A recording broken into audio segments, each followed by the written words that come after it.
Now, the UIC's response to what they have now codified in law, and we recently went to a meeting with some consultants they brought in, claiming to be Commonwealth consultants who were sponsored by the UN. And we had a serious meeting with them. They tried to cap it at 1 hour and all of that. And I went there and I clearly laid out for them that what they're proposing, what they have put into law, and what they're trying to make stronger is an affront to the Jamaican people and will not improve our system but make it worse. And so I explained that to them in no uncertain term. Of course, they weren't happy. That background to the reason why we asked for the consultation is that the Electoral Commission, Electoral Office of Jamaica, as you are aware, has responsibility to read the campaign financing, monitoring of it. So we are seeking to develop laws to properly monitor activities under that act. The first testing of it was in 2020. We did some amount of monitoring of it. So we want to improve on what happened in 2020. Therefore, we are in a consultation with a Commonwealth Secretariat. And Commonwealth Secretariat has agreed to provide us with some technical assistance. And therefore, they have engaged 3 consultants. They will introduce themselves shortly to undertake that work. So we are now in that phase. A part of that phase of our work is the consultation with critical stakeholders. So that's why we have asked for to get the views of the political parties as it relates to campaign financing, some assessment of what has happened, and in terms of what the political parties know. So all our stakeholders would like to see as we create this sort of complete this phase of the work. And that's why we have invited representatives from the UIC and the JPP. We just ask the consultant to just introduce themselves, and then we'll go and get the persons who are online to introduce themselves. Good morning, I'm Lisa Klein, and I'm the former Director of Production Finance. Recording in progress. Electoral Commission, and previously I was the Assistant General Counsel for Enforcement at the U.S. Federal Election Commission, and I've had the honor and pleasure of working internationally as a consultant for the past 10 years in a variety of countries, and I'm very pleased to be here with you today. Good morning. My name is Barbara Jouan-Stonestreet. Previously Deputy Head of the Legal Department with the French Political Finance Oversight Body, and I've been working as an international consultant for the last 10 years. Excuse me. Good morning. My name is Dan Adamson. For the last 16 years, I've been working at the UK Electoral Commission, primarily in the areas of monitoring and enforcement, and I've been absolutely delighted to be part of this group and hoping to provide some really helpful assistance to the Electoral Commission for Jamaica. Can we ask the persons on screen, starting with Mr. Patterson from UIC? Sure. Good morning, everyone. My name is Joseph Patterson. I'm the founder of the UIC. Good morning, ladies and gentlemen. I am Dr. Brown Johnson. I'm interim president for the UIC. Good morning, Jasmine Powell. Charlie. Good morning. Can you hear me? I hear you. I'm Charlotte Patterson, part of the administration of the UIC. Okay, thank you. Mr. Neil. Good morning, everyone. I am Chase Neil, General Secretary for the UIC. Nice to meet you. In face-to-face with us is Mr. Gilbert Edwards. Can you just introduce yourself? Good morning. I'm Gilbert Alexander Edwards, President of the Jamaica Progressive Party. Okay, so having given that overview, I'm just going to turn it over to the consultant to sort of start the discussion, the engagement. The idea here is to get a feel from you all in terms of, as it relates to campaign financing.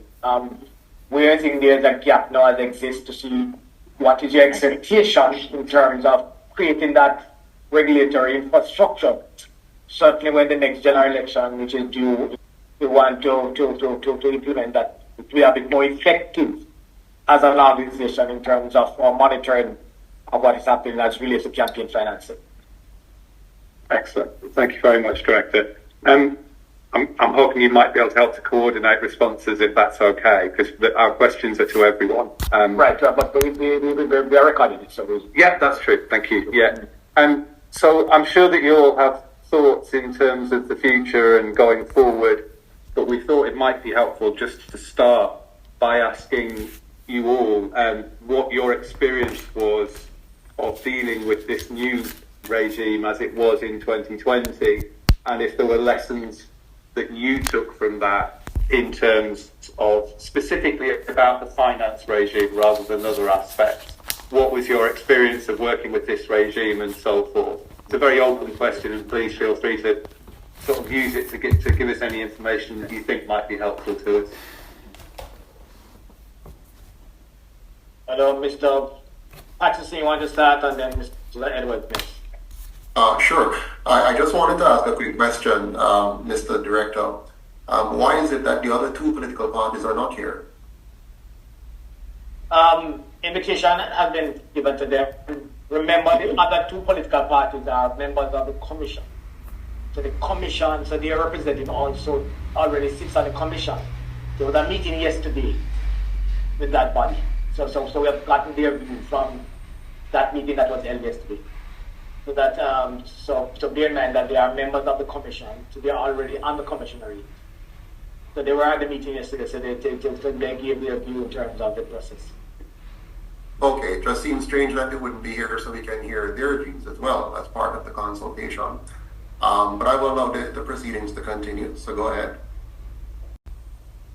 I was asking sort of what your experience as a party was of the 2020 election with the new party finance rules in place, whether you found that easy, difficult, whether there were issues that arose for you in terms of understanding and complying with that regime, really. But it's a very open question, and feel free to use it to respond on sort of any aspects that you wish to. Sure. Well, we did not participate in the last election. Given the factors surrounding it, we had a serious pandemic at the time that the government told us was too serious for us to come together. And so when they finally called an election in the midst of that, we found it inappropriate to participate, and so we did not participate. So we're not privy to their experience, so we can't speak to how the process would have gone during that election. And have you participated in subsequent elections? No, they are new party. Oh, okay, sorry. So Okay. I think this will be one of the first major elections since they were formed. Okay. The upcoming. Yeah. There was an election that they elected not to participate. Yes. Right. Just to tell the panel, that we have been joined by Dr. Campbell, who is capacity as the General Secretary of the International Party. But even though he did not participate, Mr. Patterson, but I guess we'd have observed some aspect of it, and is there anything that you think should have been done better based on your observation, even though your party is not? Yeah, I would invite our General Secretary, Mr. Chase Neal, to speak on the matter. Okay. Over you to Mr. Neal. Over to you, Mr. Neal. All right, thank you, Mr. Brown, and good morning, all stakeholders. No, the UIC's position on campaign financing, and which would have played into the last election, is that there should be no private funding of campaigns. This puts all participants, all parties, all candidates on an unequal ground. So to level the playing field, we submit that all campaigns and all candidates should be funded publicly. And following up on that, there should be a process by which candidates are vetted, including a good governance test. There should be evidence that candidates possess the the skills and the expertise to lead and manage, so they should have at least 5 years of supervisory experience at a high management level, and they should pass a basic standardized governance test, which would prove their eligibility to run and increase the confidence of the Jamaican people. So this is our position. There should be no private funding of campaigns. This cuts out a number of Jamaicans from participating in the process and providing a wider net of representation of the people. But are you saying then that the view is that the government or the legislature should put an act in place to vet candidates? You know, it should not be the remit of the political party who decide to select that individual to so represent him or to so represent the party. Why should it be a government entity who should be tasked with that responsibility? To the point that you'd say that the act should be amended to reflect that. All candidates that are put forward by the parties must be vetted to show that they have the requisite knowledge and they are really qualified to participate in leading the Jamaican people or participating in legislation. So we are not suggesting that the government selects candidates or puts forward candidates. That remains with the parties. But the candidates must be tested. That is what we put forward. And that also is a way of qualifying for the public fundings. Instead of spending willy-nilly, it is those persons who we recommend that the 3 top candidates in each constituency would be eligible to go forward for funding publicly. And attached to that, it would be illegal for any candidate to solicit or receive any donations from any individual or organization, because this jeopardizes the equal footing that we see. Can I ask you one question, Mr. Leolin? On that basis, would your position be that there isn't actually a need for very much of the regime that's already there? Because if people are publicly funded, there will be no donations. And would you therefore advocate there was no need to report spending either? We would need to report spending because that feeds into accountability. How the funding from the state was allocated, how was it spent, that needs to be a part of the system that we're suggesting. But the donation from private entities jeopardizes our democracy. Hello, can you hear me? Yes, please. There's some challenge from here, Mr. Neil. We didn't hear the last part of your comments. Or can you hear me now?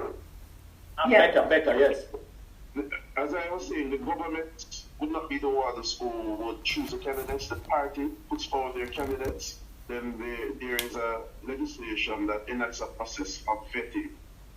For every candidate that's put forward, they must be vetted. And that will also increase the confidence in the citizens that these persons actually deserve state funding. Now, the top 3 candidates who have passed the required test and demonstrated their expertise or experience in management would now be eligible for getting equal access to different media, whether it's newspaper, TV, radio, internet, town halls. So that's what we're putting forward. Everyone who passes this vetting must be then given equal access to campaigning through all available media and also town halls, flyers, and such. As for the reporting of funds spent, that is necessary to ensure that there is the highest level of integrity in the system. Can I? Sorry. Sorry. No, just go ahead. Mr. Patterson, you want to respond, Mr. Patterson? No, go right ahead. Let's hear the question. I just would like to go back to your idea of banning private funding to electoral campaigns and entirely funding candidates and political parties through a public grant. So, international standards, regional instruments promote actually private funding if it's limited and with some exceptions, because it's a normal expression of voters' support to political parties and candidates. So, I think it's part of being a piece of electoral life and showing some support to the party of their choice.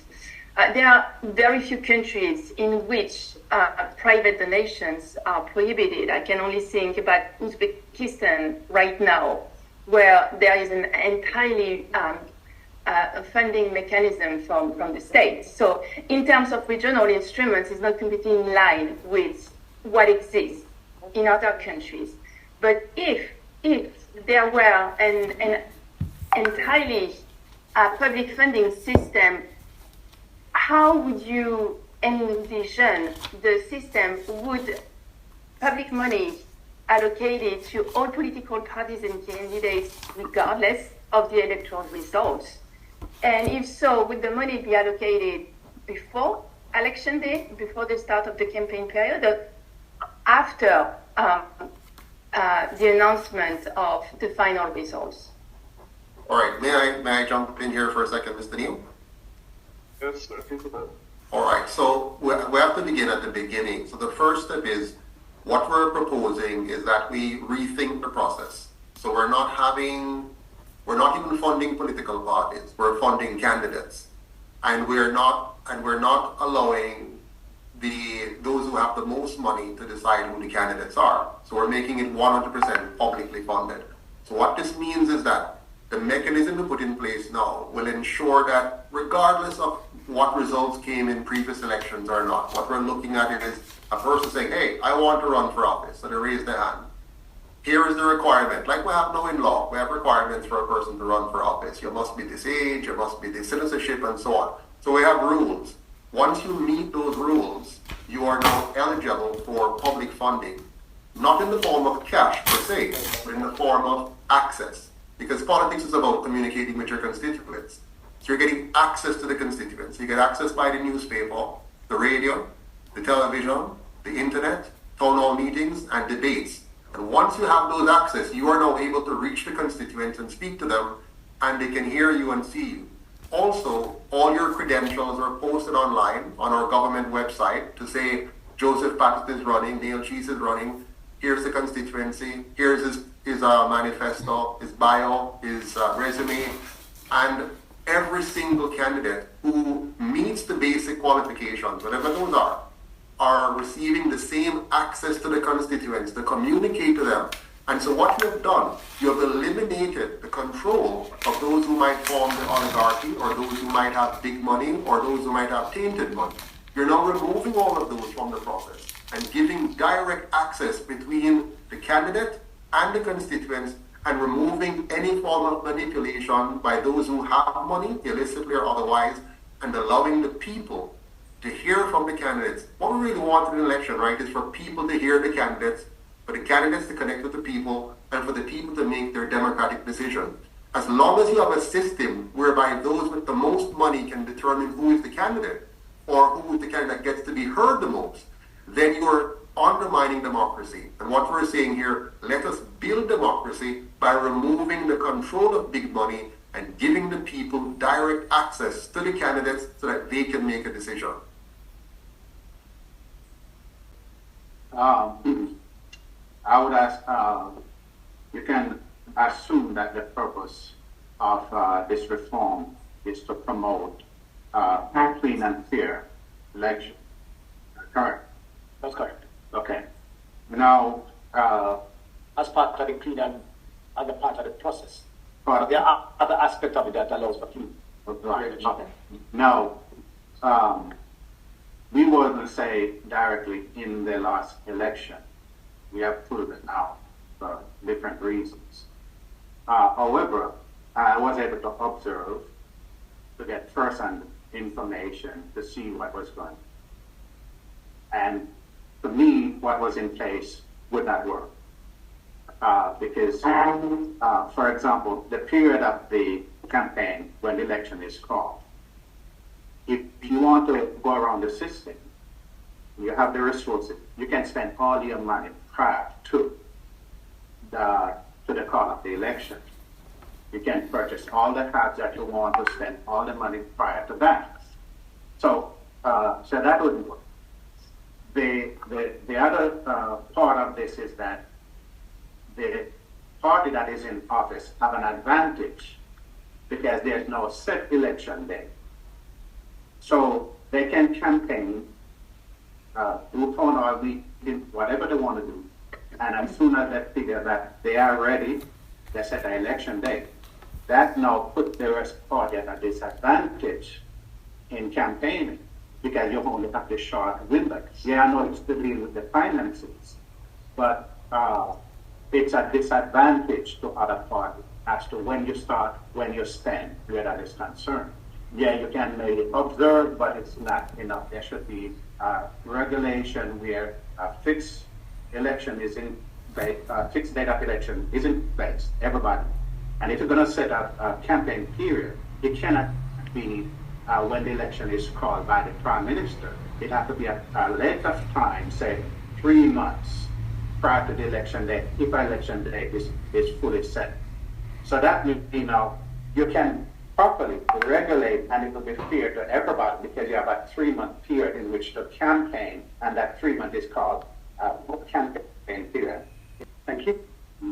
So maybe to go back to Dan's question, maybe we could turn to Dr. Campbell to have like maybe a clear answer to how this law is seen and the challenges that your party faced in 2020, because it was the first time these new regulations were enforced. So maybe just to have a bit more of feedback regarding the enforcement of the new regulations during the last electoral cycle. Sorry, who's that question for? Dr. Campbell. But he is at his turn already. He is at a meeting already with you where you have discussed with him. No. He was not. Oh, I'm sorry. No, yesterday he was not a part of that. No, well, his party was there yesterday. So both parties had their turn already. So this is our 1 hour that we need to now use up. We can't afford to give that to Mr. Campbell if his party already has a chance to give their feedback. How can we have a situation where you told us that the other two parties have used the other day? It's a part of the minutes. Yes. Go back to what happened yesterday. It was more an introductory meeting. Yeah. No, man, you just told us that the other two parties had their turn already, and so now it's for the JPP and the UIC. That's what you told us earlier. No, but if that's the case, we need to stick to that. Would that be contentious? No, not being contentious. I'm just trying to understand if you're giving us 1 hour to consult, and you are now going to give Mr. Campbell some time after you have given his party time already, then that's not a fair consultation. No, I'm saying to you, just in terms of a clarification, in terms of my earlier remarks. My earlier remarks would have led you to your comments, fine. But I'm saying to you, what transpired yesterday was basically an introductory meeting with the commission. And you're quite aware of the membership of the commission. What we're trying to do is to improve on what exists. At the end of the day, it's a fieldwork aspect of it that the consultants are undertaking to come back with some sort of advice. No, I'm not questioning the work of the consultation or the consultants. I'm saying the PNP and the JLP have already gotten a chance to meet with the consultants and to give their input. And you've allotted 1 hour for the other two parties to give their input. And now you're asking Mr. Campbell to come again and take some time of that 1 hour. That doesn't make any sense to me. Yeah, You know what? But I guess you don't understand what transparency is. I'm speaking to you. No, I don't. If you'd invited us to yesterday's meeting, we would have been able to see it as well. So we'd be very. No, what yesterday meeting, sir, and we don't have to be contentious about it. We're just trying to get it and correction. What a transparency with the media commission. You could not be invited to the media commission. The members of the commission are members who represent I'm Mr. Brown, I'm aware of a 3-day consultation, 3rd, 4th, and 5th. I'm aware of 3 days of consultation, and I'm aware that 1 hour has been allotted for the JPP and the UIC. In fact, I didn't know that until now, because I asked before, but I didn't get any answer. So I'm just saying, why is Mr. Campbell now going to get time out of 1 hour when we only have 1 hour to hear what the JPP and the UIC has to say? What we have allocated because of the timeline that the consultant had, the number of stakeholders, not necessarily the political party, but the stakeholders. In this session, what was done was to get the link of the political parties. So you didn't know that Mr. Campbell was going to attend. All right, go ahead, Mr. Campbell. We are happy to have you here, sir. Go ahead and share your thoughts. You're not here to dictate what happened. Oh, no, I'm not. I'm just trying to understand. Right, I'm here to solicit. No, the key thing for me, for us, is to see your view. I don't think you need to debate the process. What we want from for transparency, we have to ask questions about the process. I mean, we don't want a situation. We don't want a situation where you just do something and we, the citizens, don't ask how that thing is being done. So it's important. Understanding that is important. So I'm going to now allow Mr. Campbell to take the floor on your request. Go ahead, Mr. Campbell. Could I please speak on behalf of the Commonwealth? Yes. We've been retained by the Commonwealth as consultants. As consultants, we wanted, and it was at our request, that we could have this meeting with external stakeholders, which for us is separate from the board meeting, okay? Which was an opening thing. We have very limited time. We have very limited time today. We have very limited time in the country. If you wish to choose to argue this point further, that's fine, but it will be at the detriment of our ability to come forward with recommendations. And once again, the goal of this meeting is to ask technical questions. We're not interested in the political context around how political parties interact with one another. What we really want to focus on right now is to have clear answers to questions that we have, because as mentioned by Mr. Brown at the beginning of the meeting, we are here actually to provide some technical assistance and guidance on how to further enhance or better enforce campaign finance regulations. And we're extremely interested in having answers to our really technical questions. And once again, I'm really sorry actually that is happening, but as Lisa said, we are interested in the substance, a bit less in political issues that could arise from the questions around campaign finance regulation. So I turned to Mr. Campbell because the question was about the enforcement of the regulations during the last electoral cycle. And as mentioned at the beginning of the meeting, your party is a newly registered political party. So you may have some ideas or proposal on how to change the law, but in terms of your experience regarding the enforcement of regulations, it might be a little bit tricky for you because you didn't participate in the last general election. So that's why we turn to Mr. Campbell to have a technical answer to a technical question. That's what I wanted to mention right now.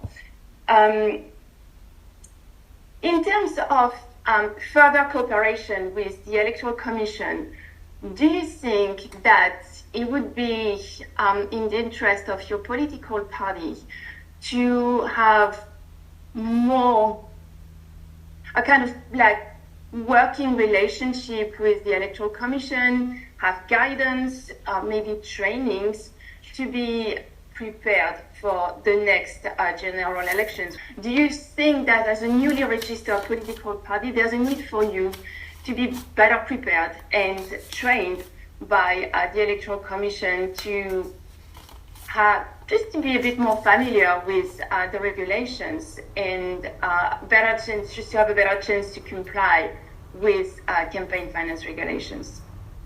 Is that for me? Yes. Okay, sorry, I thought Mr. Campbell was going to speak. We are very au fait with the regulations as they now exist. We do not subscribe to them. We think that they're very weak regulations that continue the process that exists.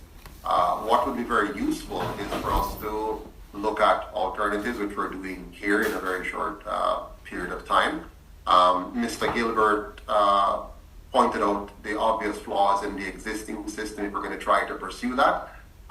It's obvious that people can manipulate the so-called campaign period versus the non-campaign period. It's obvious that the existing party can manipulate the election calling date.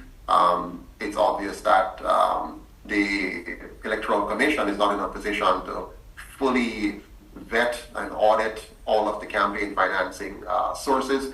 It's obvious that in previous elections, recent elections, we've seen where candidates indicate that they spent $0 on their campaign, that everything was spent by their parties, and there were some anomalies in that, and to be able to figure that out. So the challenges are great and significant. And what we've done as a UIC is to carefully analyze elections over the last 80 years, and it's very clear that the best approach is one that is 100% publicly funded, that eliminates funding from all external sources, illicit or otherwise, one which ensures that all candidates are treated equally and equitably and fairly, and will give Jamaican people truly free and fair elections. You're breaking up.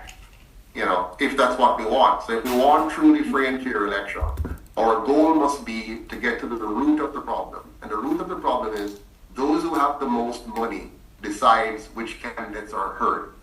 And if you want real democracy, you have to make sure that those candidates who are ill-equipped financially are able to be heard. And those candidates who are well-equipped financially are not given an outsized advantage. And so what we've done is taken the time to carefully evaluate the situation.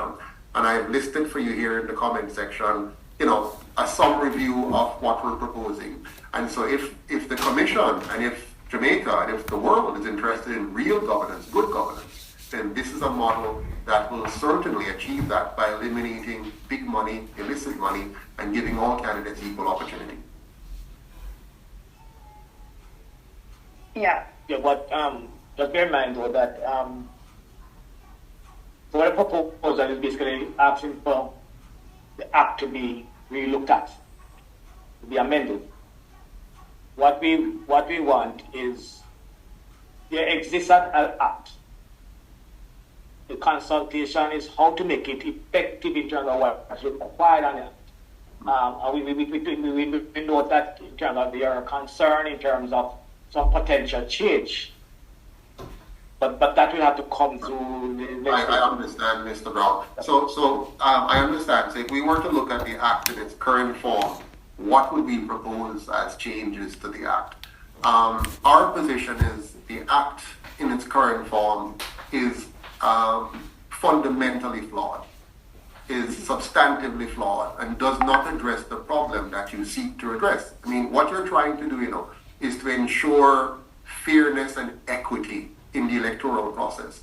If that is the objective, this Act does not achieve that. This Act is really what you call a facade on a real problem. So the Act will give us the feeling that we're doing something. But in reality, anybody who knows, in fact, recently, on the PNP administration, Darrell Vaz stood up in Parliament and pointed out the flaws in this Act. He showed clearly how a politician can raise a lot of money before the electoral period, spend that money in advance, buy the armbands, buy the t-shirts, buy the caps, prepay for so many things. He can prepay the full, if he wanted to and could, he could prepay the full 15 or 10 or 20 or $30 million in advance of the election. And then during the election, still spend the additional $15 million as a candidate and the additional $10 million as a party and so on and so forth. So that the act, while it is a nice sounding and encouraging piece of document that could lull the society into a sense of false security, it is a failing act that will fail the people and continue to perpetuate the very thing that we claim we want to fix.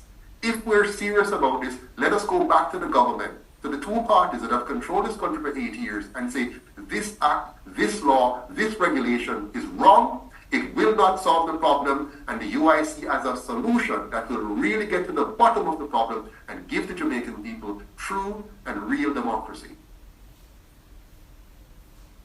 Can I ask you one further question, Mr. Patterson? Just, you mentioned during your comments that you didn't believe that the Commission was in a position to fully vet or audit the sort of the spending of parties. Is that for the reasons that you've just elaborated in terms of the flaws in the Act, or are there specific other issues that you would want to raise in terms of why you think the Commission is not able to effectively regulate spending of Parliament? When you create any regulation, whatever it is, you have to look at the ability to ensure compliance, right? The more complex the situation, the more you have to hire staff, the more you have to have financial resources, and so on. The real issue here is whether or not we want to remove from the political process the impact of big money and illicit money from denying the citizens true democracy. If that's the goal, what the UIC has put forward is the solution. So if you just go through all the 7 points I've raised here, you'll see clearly that if we go one by one, it eliminates one or more problem as we go down the list, and so on. And so rather than us playing around with what isn't working and trying to find new ways to tinker with it, why not just go for the real solution of saying to the government and to the people of Jamaica, we bright scholars have taken a time to look at the situation, and having looked at it, we've come to the conclusion that it's not working, it won't work, and here's what will. And I must say, I'm of the same view as Mr. Patterson. It won't work. And not only that, the issue of vote buying in the field, you can't address that, haven't been addressed, and how do you address it? We have seen that personally. It has been said, it's been known from people, your neighbor, how much they get and all of that stuff. People even say get building material to influence their community. It's a lot of different ways that is skirting around the issue that is not going to be regulated in that. And that's why I'm suggesting that campaign period should be the minimum of the 3 months. And you can't do that except there's a fixed election date, which is going to take the legislation, which the Prime Minister campaigned on also in 2016 that there'll be a fixed election date. And he hasn't done that. And so because this, to have that control is an advantage to them and disadvantage to any other party.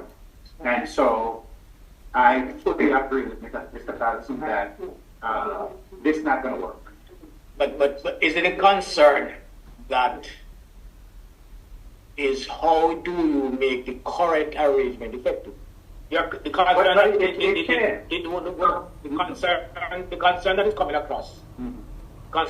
across, is the ability of the regulator to be able to regulate based on what the Act requires.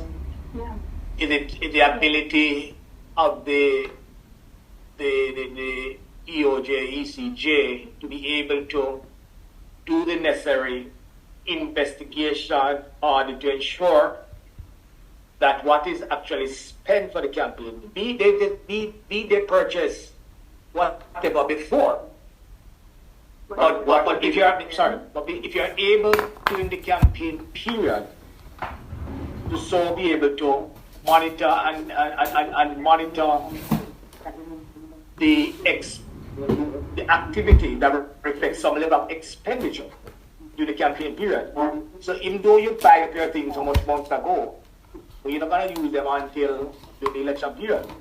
So if the regulator, being ECJ, in this case, able to have the infrastructure and the capability in place to see when to determine that X party spend X on an armband, X party spend X on camp and a certain amount of but the regulation wouldn't be against it because the regulation is giving a period. No. So whatever you purchase it allows. it wouldn't.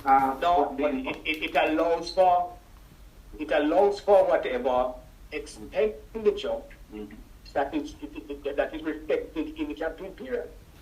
Might I come in at this point, right? I think it's been really helpful to hear the commentary, but I think that the summary of this, our purpose really was to understand views on the existing regime, on improvements that can be made to it, and any experience we could bring to bear from existing elections. And I think what we're hearing very clearly from both UIC and JPP is that you don't think it can be improved other than to be effectively thrown away and started again. Absolutely. And on that basis, I don't think we can really take it much further in that respect. One quick question. So given that's the conclusion, when you give your report, will your report state clearly two things? One, that the JPP and the UIC believes that the current system is unworkable and should be thrown out. And two, what it should be replaced with. Will your report state that? No. The consultancy was to assist us to develop the infrastructure to do the necessary monitoring and reviews under the current act. So it's not their remit to say you throw it on and to put whatever. No, I'm not saying it's their remit. The consultancy that we are I'm saying in their report. To develop their framework. Mr. Brown, let me just clarify for you. I am not suggesting that it's the remit of the consultants to suggest that we throw out the existing legislation and regulations. I'm saying in their report, they will report their findings. So their findings would be that in consultation with the JPP and the UIC, the consensus from those two parties is that the current system and regulation is not going to achieve the objective that you have outlined that it wants to achieve. And they're proposing instead a different solution. And here's what they're proposing. So you're reporting back to those who you're supposed to be reporting to. I'm assuming it includes the Jamaican people, and telling them that this is what you have learned from your consultation. Or is it that our consultation was meant to simply provide a rubber stamp to what you want to achieve? Mr. Patterson, we will report the views that have been expressed during the meeting. So obviously, yes, we will mention that. Obviously. Excellent. That's what I want to make sure. Thank you so much. Okay. Yeah. I think there was one point that I thought it might be worth just putting across just for clarification, because there's been a very interesting discussion about the parliamentary terms and the timing of elections and dates and so on. And just really from my personal background, you may or may not be aware, but the UK for centuries had no fixed parliaments. It was entirely a matter for the Prime Minister to decide when they wanted to call the next election. And all of the issues that you both raised applied to the UK in exactly the same way. Well, not all the issues, but most of them. And in 2015, in 2011, I think it was, the law was changed and a fixed-term Parliament Act was introduced. I'm afraid it lasted about 10 years and has now been repealed. I don't intend to go into a lengthy discussion about the reasons for that and so on, but I think it's just worth making that point just for context and for clarity. But I think in fairness, whilst I think the impact of parliamentary terms on the political finance regime is relevant to the issues that we're thinking about, the concept in general of whether or not there are fixed-term parliaments, I would say, is probably outside the remit of what we are looking at. Yeah. So whilst, as Barbara has said, we will reflect the opinions that have been expressed in our report, that's not something that I would imagine we would be actually making a recommendation about or expressing a view. And I think it's just important that we're frank with you about that, so you're clear. So, could I be clear on, just so I'm very clear, what is your objective? What is really your objective as a consulting body? What are you trying to achieve? Just for clarity for me and the others here. Okay, I would summarize it. It's our remit is to look at how the law has been implemented to date and to provide guidance on how we think the implementation in terms of the policies and the procedures could be strengthened under the current law, right? So that the current law is enforced rather than assessing the pros and cons of the current legislation. However, as part of that, we would be certain to make, to identify areas where we feel that the law, in light of international standards and good practice, could be strengthened. So, for example, this is only by way of example, one of the things that is quite apparent is the law does not define what is an election expenditure, okay? In many, many countries across the globe, this is a problem, but it's been addressed by defining it to include costs incurred before a campaign period for materials that are used during the campaign, okay? So we have heard and taken on board one of the criticisms that you have identified, and we can certainly, although our goal here is not to do an assessment of how the law could or should be improved, we will not ignore that, and we will put forward some ideas of the inadequacies and possible solutions in light of international law and good practice.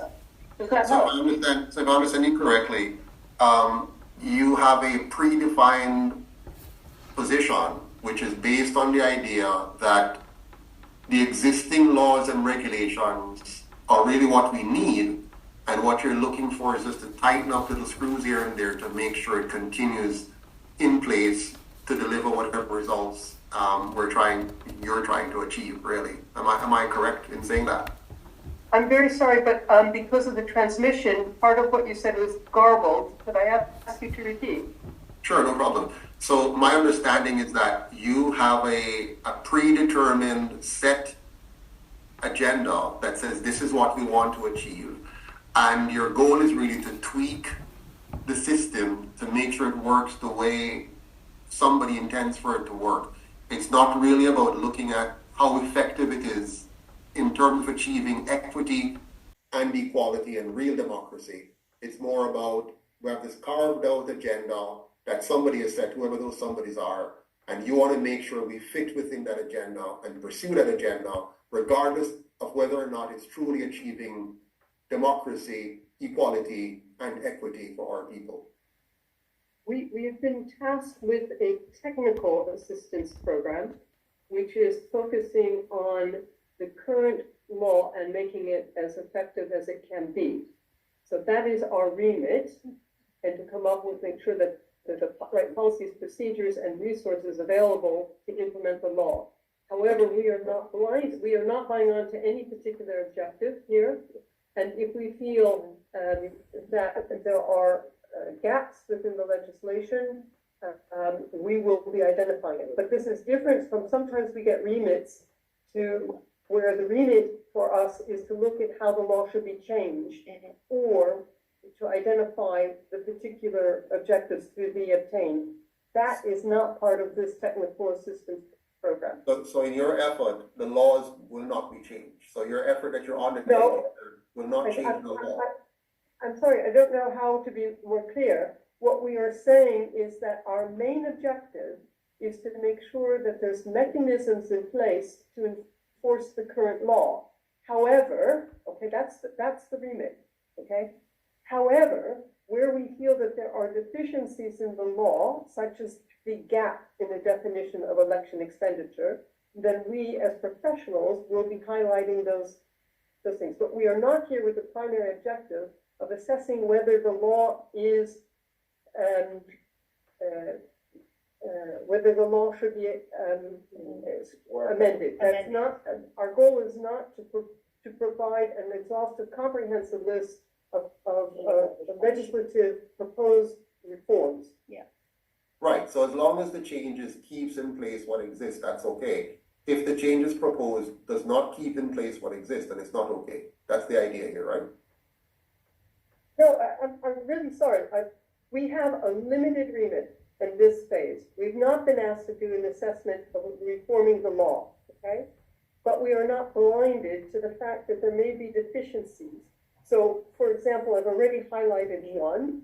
It may be that we find that there are other issues that need to be clarified, or let me take another one, whether the level of transparency, we're not here to do a full assessment of whether the law and the way it's implemented meets all the international standards of good practice.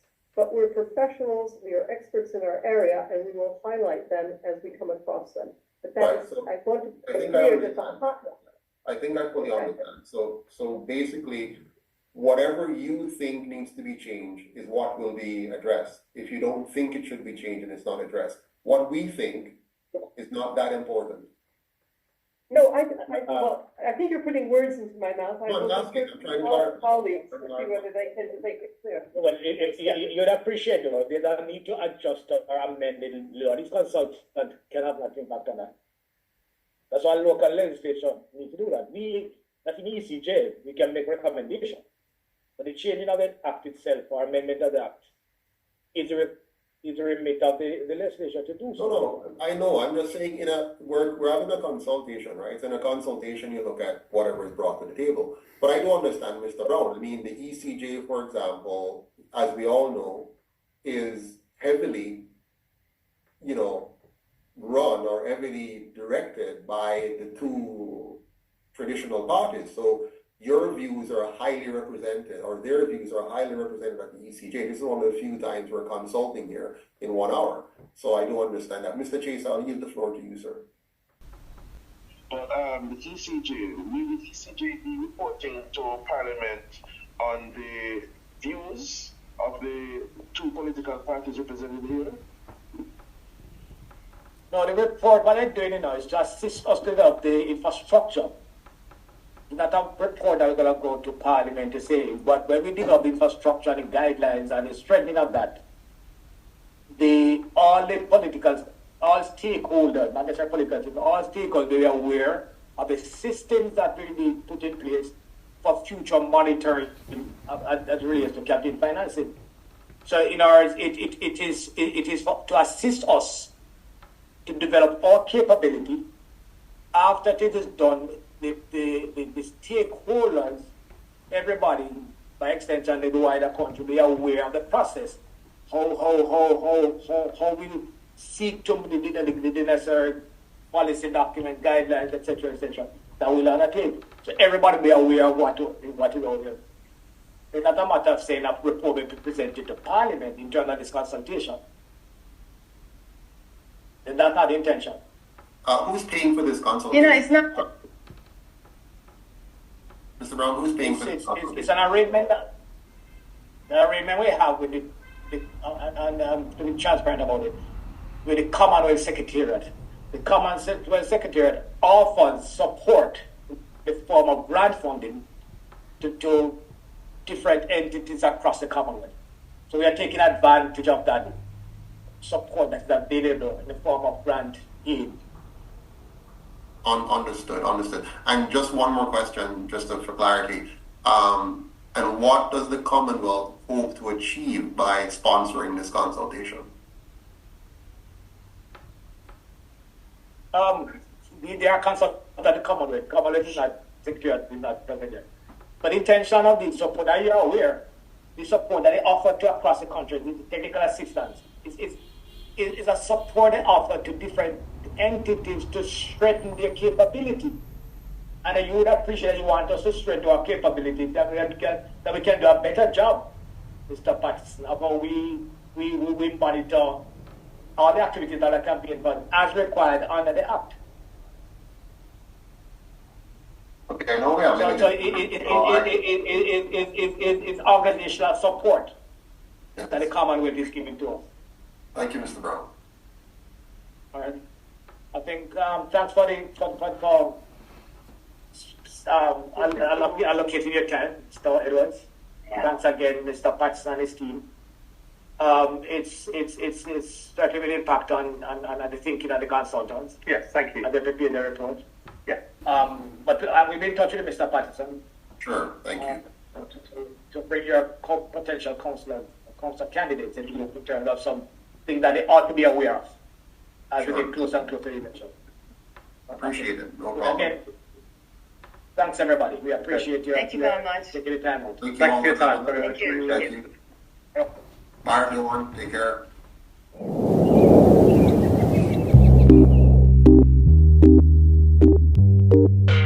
Welcome to One Jamaica TV. This is the place of choice for all who love this country and want to see the nation succeed.